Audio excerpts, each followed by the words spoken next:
I could resent being here. A lot of women my age would. This job, as they'd see it, would sit on their to-do list, toward the bottom, just below, order food online and clean bathroom. Everything else would get a line satisfyingly struck through it, but this entry would be pushed into next week, maybe even the week after that. A fresh list would be made, and still it would be at the bottom. But visiting my grandmother is honestly the highlight of my week, every week. I look forward to it the way other women look forward to a cocktail or an hour in the bath alone. I love her more than any other person on this planet. Granny Sylvie has outlived Concord and Woolworths. In 2 hours of chit-chat, we can hop from the first episode of The Archers to the moon landing via the death of Elvis and the Queen's coronation. Even now she'll surprise me. Like the time a couple of months ago when she suggested we play a game of chess. I was aware of the board, tucked in the corner of her sitting room, on an elegant antique table with gently curving legs, but to my shame, I'd always assumed it was my grandfather's, and she couldn't bear to part with it. It took her about 12 minutes to beat me. Her mind 3 moves in the future, mine still warming up. So she might look old, and I say look because I certainly don't think she feels it, but she's razor sharp. Unlikely as it sounds, I have to raise my game for a trip to Granny's. I stand undetected, studying her for a few moments, wondering what scene is playing out behind her resting eyes. She sits, as usual, in her favourite wingback chair, close to the open fire, its flames dancing in the sparkle of the dragonfly brooch she never gets dressed without.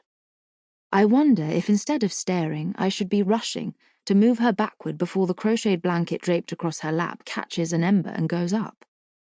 Her slim hands, nails beautifully manicured as always, are gripping the wooden arms, but her head is relaxed backward and there is the faintest smile painted across her lips.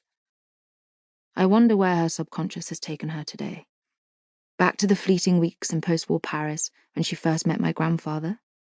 Or perhaps to that hot midsummer afternoon when she married him in a tiny English countryside church? There is a black and white photograph that sits on her mantel of the two of them locked in a kiss. I used to think it was a strange choice to frame. My grandfather's back is to the camera, and he is leaning over her slightly, but he always insisted it was his favourite shot of them from the day. Her eyes are peeled wide open, full of sparkle. She is laughing through the kiss, as if she can't quite believe her luck. I start to silently remove my wool hat and gloves, placing them on a small round trestle table near the sitting room door I've entered through. Despite my best efforts, the jangle of my keys twitches her right eyelid open. It's the only part of her that moves. She's like a poised guard dog, deciding if it needs to bare teeth. Her mouth relaxes into a smile when she sees it's me. It gets deeper, warmer, so by the time I'm at her side, it's like I'm staring into the sun. Lucille, my darling, come and sit with me. Happy birthday. She starts to pull herself up in the chair and I step forward to help. As soon as I take hold of her, I'm reminded how there is barely any flesh on her. She's all layers of warm clothes, and I can feel my grip reduce as my fingers search for something solid beneath the wool. I try not to think of the one battle this incredible, strong-minded woman will never win. Her spirit versus the force of time her body will one day soon succumb to.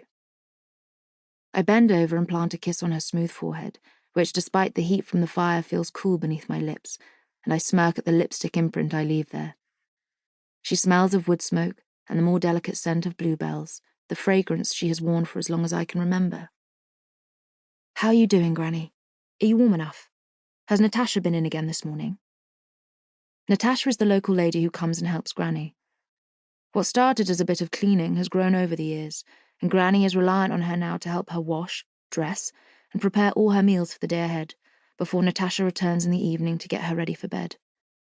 Mum picks up the bill, but I like to make sure I visit at least 3 times a week. Oh, never mind all that. How does it feel to be, 32?